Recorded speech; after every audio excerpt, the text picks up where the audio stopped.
HR is representing the people at your organization that are delivering the results of whatever mission you have as an organization. There is no greater voice for the people than the HR voice. Welcome to We're Only Human, a podcast focused on blending research and practical advice to help today's HR, talent, and learning leaders improve business outcomes. Let's welcome your host, Ben Eubanks.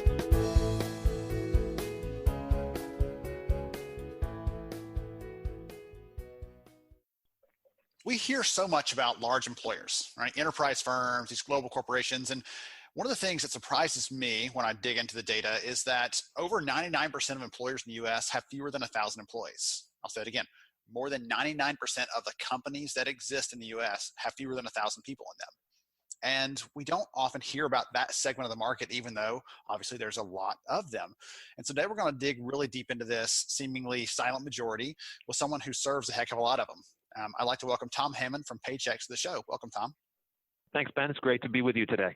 Absolutely. So as I said, I know, and the name Paychex probably is familiar to everybody listening, but tell us a little bit about who you are, what you do, so they can understand a lot more about what I meant when I said you serve a lot of these people. Well, Ben, again, my name is Tom Hammond. I'm the Vice President of Product and Corporate Strategy at Paychex.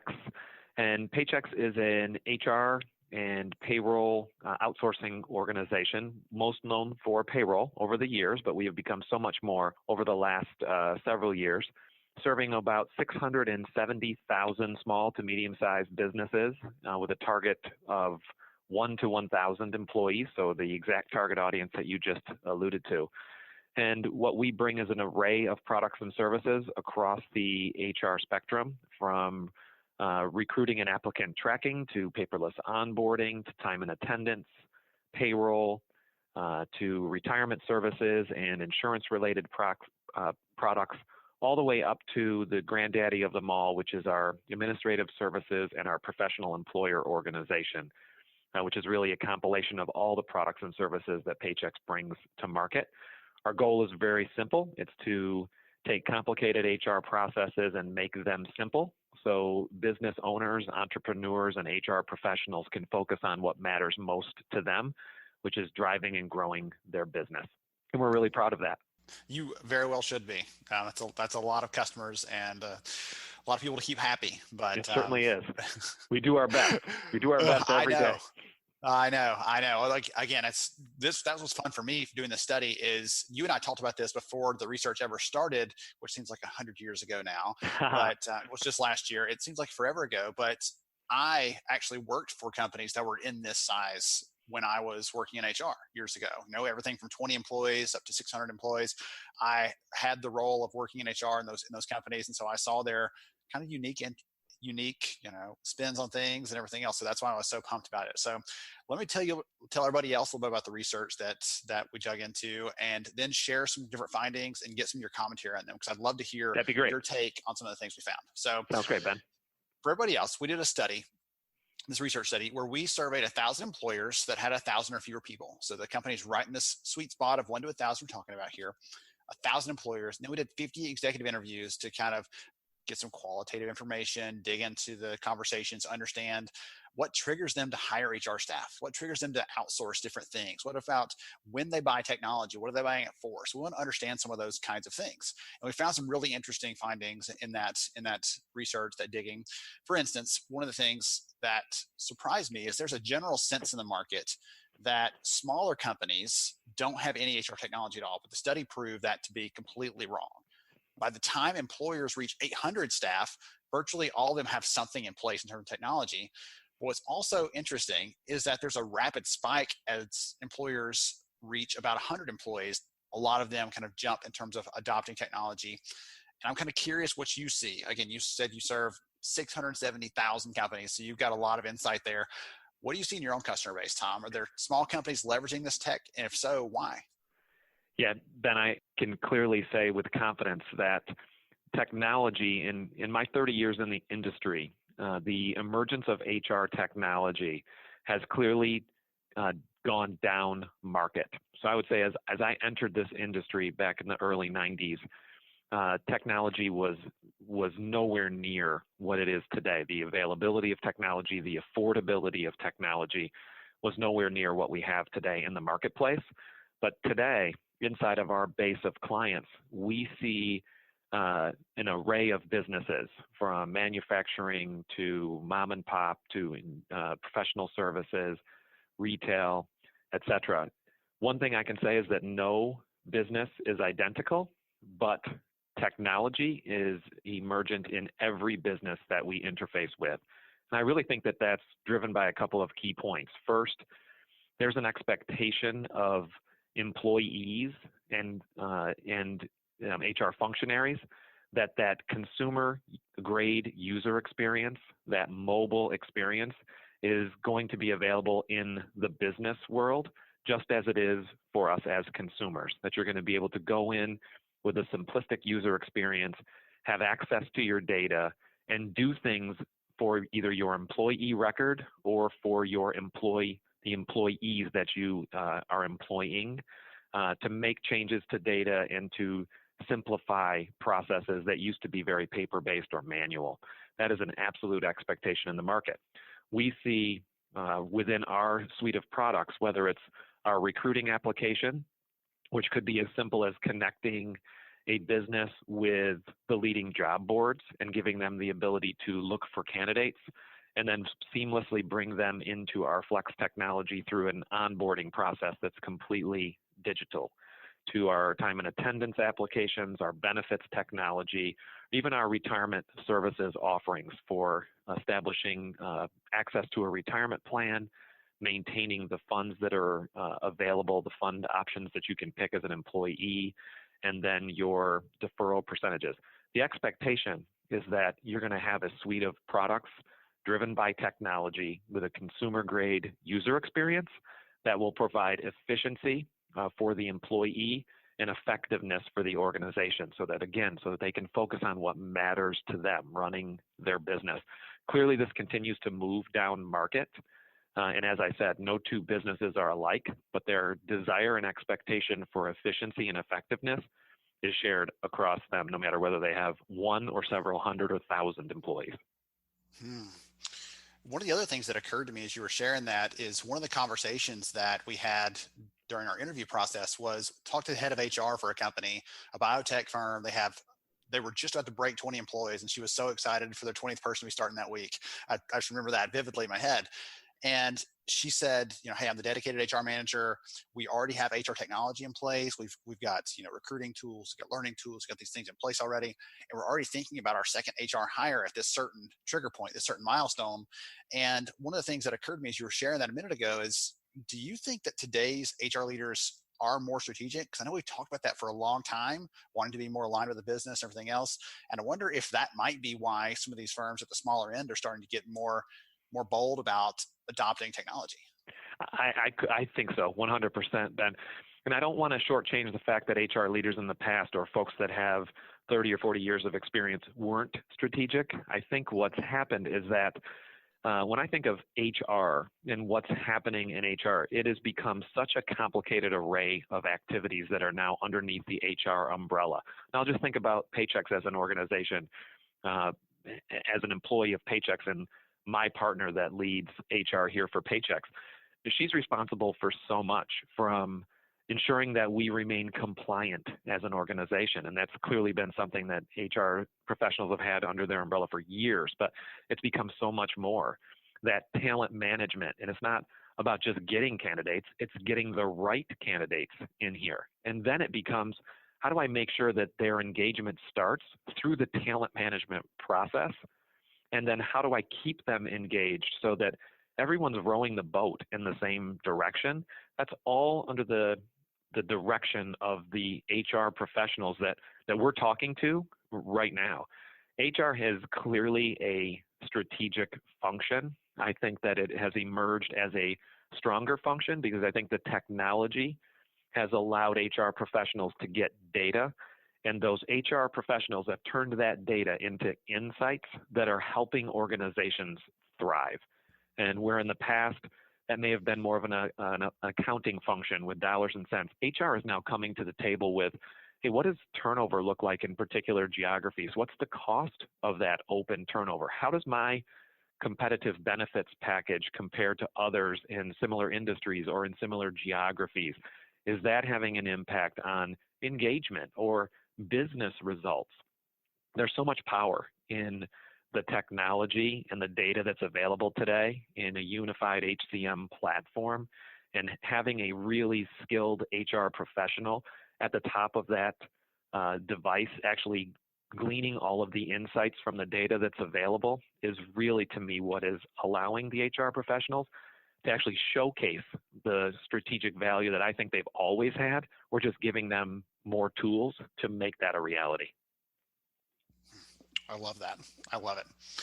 So one of the things you said there, one of the last things you said was a unified system. So I want to pick on that one a little bit, because that was one of the things that I was really interested to see in the study. And everybody that listens to the show knows me. I'm a research nut, but I just want to know things. I just really want to know. I don't mind if I'm proven wrong by something, as long as I just understand it better than I did when I started. So one of the things we looked at in this study was suite, like a single system where you're getting all of your HR technologies through one thing, or best of breed, where you have a couple different pieces kind of cobbled together to build your HR tech stack. And in the data, we saw some interesting spikes. There was not a definite winner in the data, one way or the other, because it changed over time. As a company, adopted technology, they would start growing and have to add in other things to kind of keep up with that growth, to keep up with the new demands and challenges. And then they would kind of consolidate and buy a system, it looked like in the data, what we can tell, buy a system where they would get it all back under one umbrella. But as soon as they did that, they start growing again, right? And they start having to add on other pieces of it. And so that was interesting to me to see in there. And I'd just love to hear from you a little bit. I know that Paychex offers all of the things under the umbrella. So talk about some of the value that your customers see from having those things under a single system, and why does that appeal to employers so much? I'll give you you go ahead and answer that one, and I'll throw something else to you if you don't answer it. Okay, sounds great. That sounds great, Ben. I'm going to answer this question in a bit of a roundabout fashion, because I see value in a fully integrated suite of solutions and a fully integrated suite of solutions that also provides an open API capability so that you can bring best of breed in if you so choose. And to be candid with you, the Paychex strategy is to offer both of those in the marketplace, because we're serving a very diverse mix of clients, from a handful of employees up to several thousand. And along the way, a number of things can happen. So as you alluded to, you could come out of the gate with us with a few hundred employees and feel like, I'm going to leverage your talent management solutions. I'm going to leverage payroll. I'm going to leverage your health and benefits insurance agency, but I want to keep my own time and attendance. Because I'm very comfortable with that, and I don't want to undertake the process of replacing hardware, or a extensive process that we just spent, you name it, X number of days, weeks, or months to really get clean. Okay, perfect. I don't want to walk away from a business that I think I can provide incredible value to by saying you have to take all of our stuff or we're not going to play with you. So we're an open shop, and I see value in both of these because of this particular reason. There are incredible benefits to having a single unified platform. It starts with things like having a single sign-on, to having a single source of data at the employee level, to having a consumer-grade user experience that looks exactly the same. From our perspective at Paychex, everything is a mobile-first design, which makes us somewhat unique in the industry, in that you can go to the App Store and download our app, and then you can come directly to paychex.com and access our application. You'll see the same screens, just delivered on a different medium, have access to the same reports. There's real power there. And I want to give you a real example of how that power translates into value for an HR professional.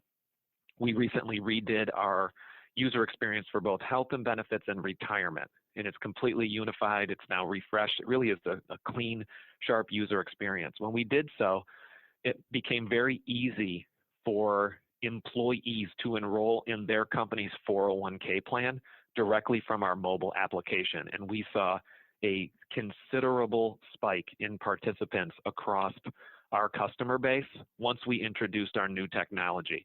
What does that mean from an HR professional? That means that the value of that benefit is being leveraged by the employees of our customers, and that is creating stickiness for them in a very tight labor market. So that's a real example to me of why you'd want everything under a single umbrella. Now I can flip that coin, Ben, and say having access to a best of breed application that may have some advanced features that we don't have embedded in ours also provides value. What you lose is the fact that now you're talking with a couple of vendors instead of just one. You don't have a single service organization that might be able to get to the bottom of your problem immediately for you. You may not have a unified chatbot capability that encompasses all of the products and services that you're using. You may be on separate maintenance schedules, so new enhancements coming at multiple times. So there's pros and cons of both. We kind of sit in the camp that says you have to be open at 2020. You need to be able to integrate with best of breed, because as an HR professional, some are not going to want to replace every single element of their HR technology at a single point in time. So for those that do, we're going to do a really effective job at it and set up the efficiencies that you need to drive your effectiveness. And for those that want to integrate with and keep elements of their existing suite, we'll do that as well. So I don't want to sound wishy-washy on that. I think it really is the best of breed, is be able to work with a partner who actually will provide you with the capability to do what you think you need in order to drive your efficiency and effectiveness. Got it. Got it. One of the things that you mentioned in there was data, right? Having that single source of truth about what's happening in the business. Yeah. And that's one of the conversations I'm having more and more with employers.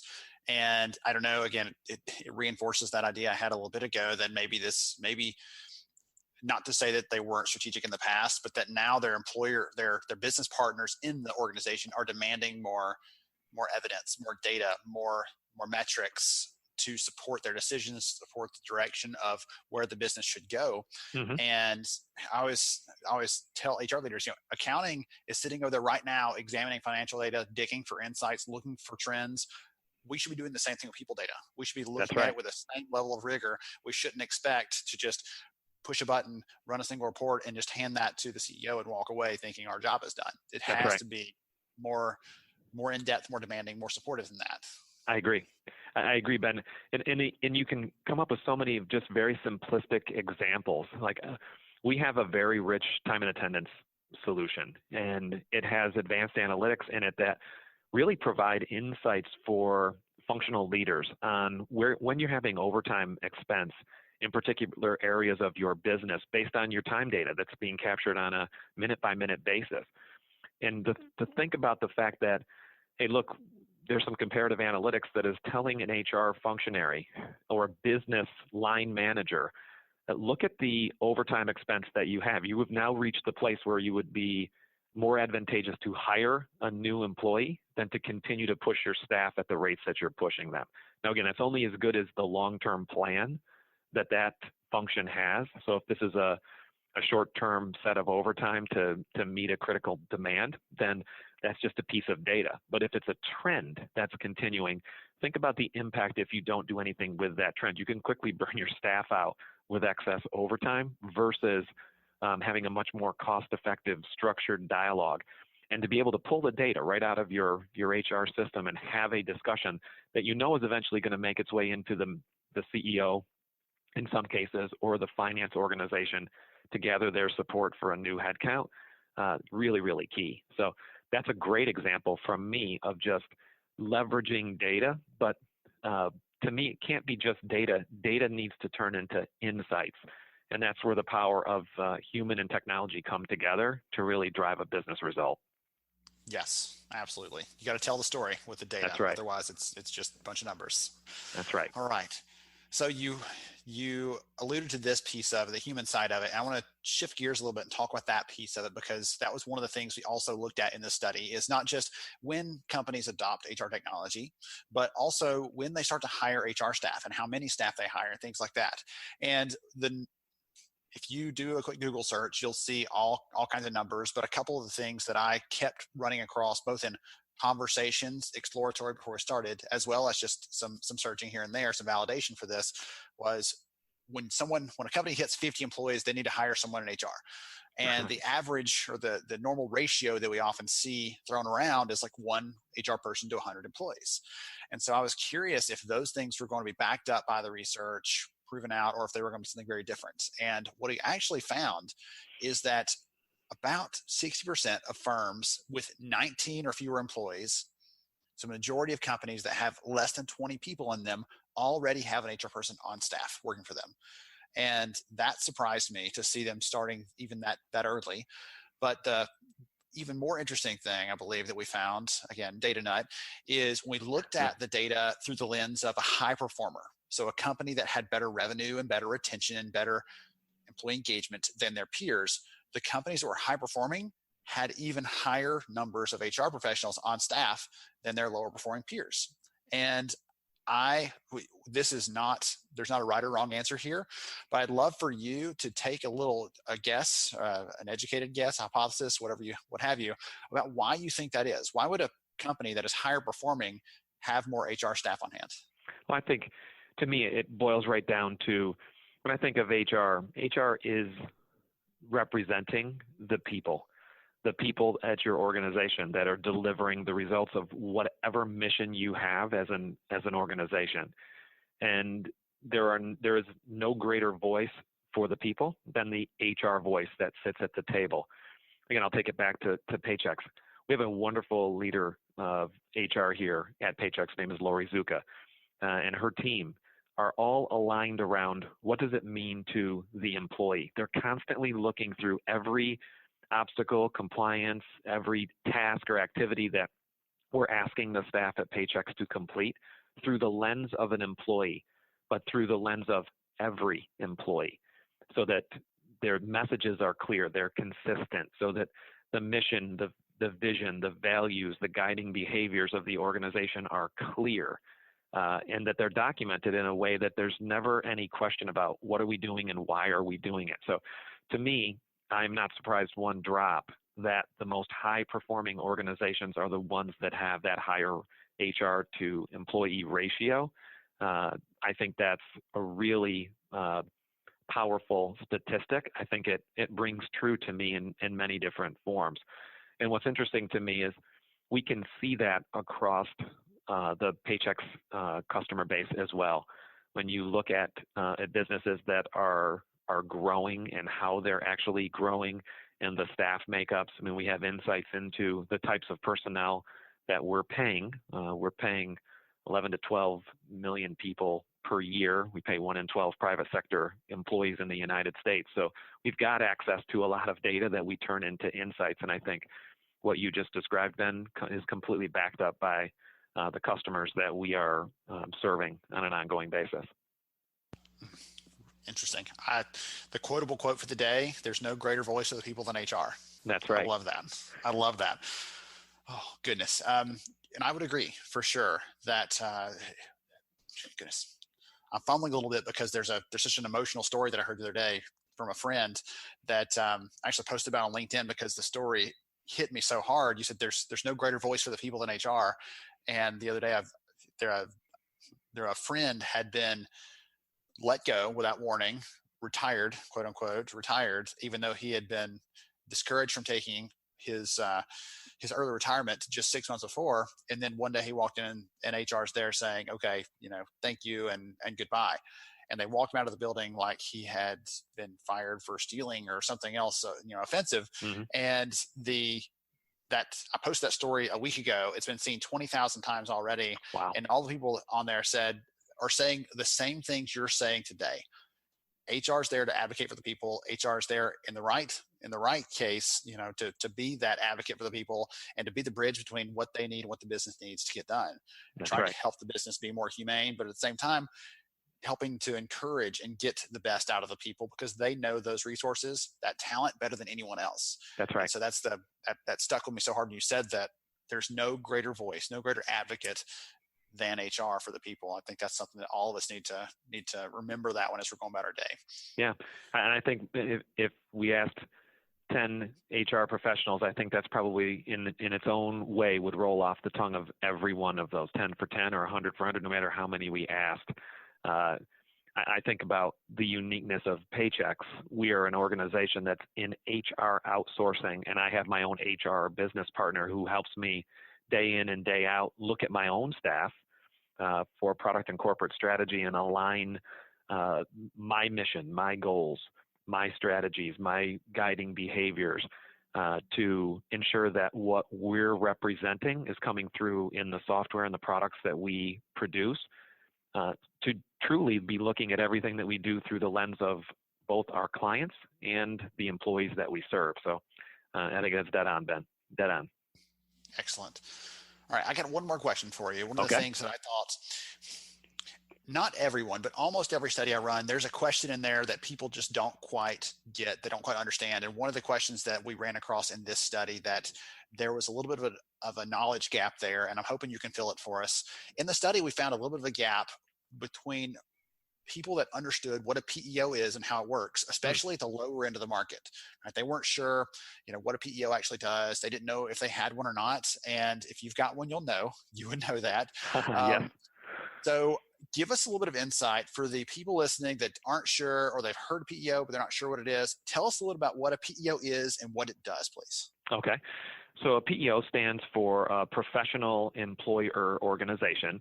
And a PEO essentially provides the opportunity for businesses to come together and pool, basically allow them to have access to a pooled set of insurance offerings and advanced benefit offerings, et cetera.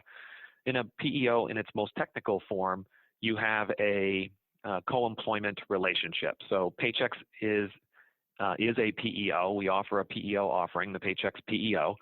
And as such, we would sign up a series of businesses who want to come in. They would come under a single federal ID that would be essentially called the Paychex PEO federal ID with the IRS. And within that professional employer organization, Paychex acts as a co-employer and provides advanced benefits, HR guidance, access to tools and technology. We would pay the federal and state and local taxes on behalf of that child business, that company.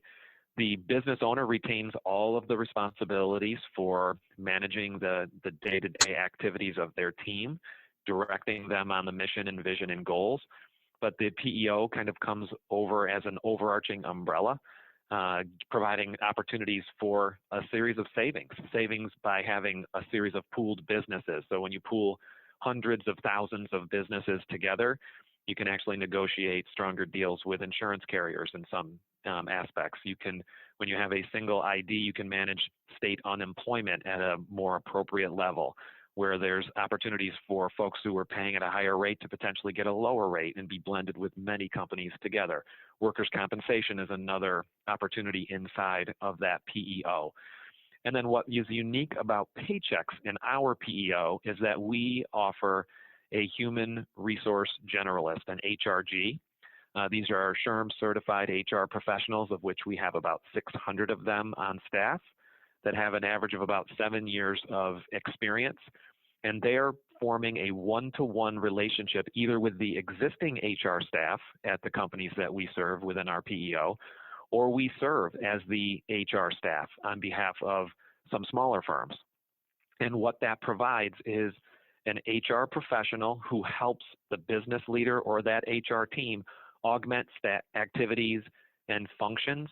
We really are driving that PEO to provide a people strategy for the business. So as for anyone that's listening that is thinking about joining a PEO, you want to get under a PEO if you want to really have a partner who's going to help you with creating a people strategy. Well, you create that execution strategy for your business and let the PEO help you be focused on, do I have the right talent? Do I have the right engagement? Am I offering the right compensation plans and benefit opportunities? And the richness that comes with a Paychex PEO and a strong piece of technology serviced by a trained HR professional to either augment your staff or to actually become your HR staff, really powerful offering in the marketplace. It is growing exponentially. It's a very growing industry. It's got pockets across the United States where there's more awareness of it. But in the end, Ben, it is a really powerful value proposition. It's been around for a long, long time. Paychex has been operating a PEO for 21 years. We serve between our PEO and our administrative services offering 1.5 million worksite employees. So it's a really powerful product offering that I think will continue to take off, especially in a tight labor market when businesses are looking for every opportunity to differentiate themselves from their neighbors in a very tight labor market. Excellent. Thank you for sharing that. I could have explained it much less eloquently than that. And so I appreciate you sharing that, because that's what I was looking for. You're very welcome. Exactly. You're very welcome. So, goodness, this has been an insightful conversation. It is clear that you not only know your stuff, but you're really passionate about serving employers and serving them well. And so I really appreciate you joining I appreciate that, Ben. the conversation today. If someone wants to know more about Paychex, what's the best way to connect and learn more? Well, you can always come and visit us at paychex.com for more information about the company or the products that we offer or the solutions that we have. I'll open it up for your audience, Ben. You can always feel free to email me at thammond@paychex.com. That's THAMMOND at Paychex, PAYCHEX.com. Or you can follow me on Twitter at thammondhr.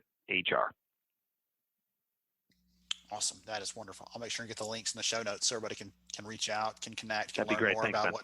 what's going on there. Thank you so much for your time. I really appreciate it, Tom. Ben, it's always a pleasure to spend some time with you and to share the things that are happening in the industry. I also want to say thank you. You did a really outstanding job on this research activity for us. It was very insightful. I had a very specific goal. I wanted to get insights into where we were seeing HR professionals come in and what were they thinking about and where are they in the technology adoption curve. Did a really fantastic job on that. It was a great opportunity to share the results with your listeners today. So thanks for that opportunity as well. Awesome. Absolutely. Thank you, sir, for the kind words. To everyone else, this has been another episode of We're Only Human. I'm Ben Eubanks, your host, and we'll catch you next time. Thank you for listening to We're Only Human. Please take a moment to share this episode with another HR leader who might see it as a valuable resource in their daily work. For more information about the podcast and to see all our show archives, please visit upstarthr.com.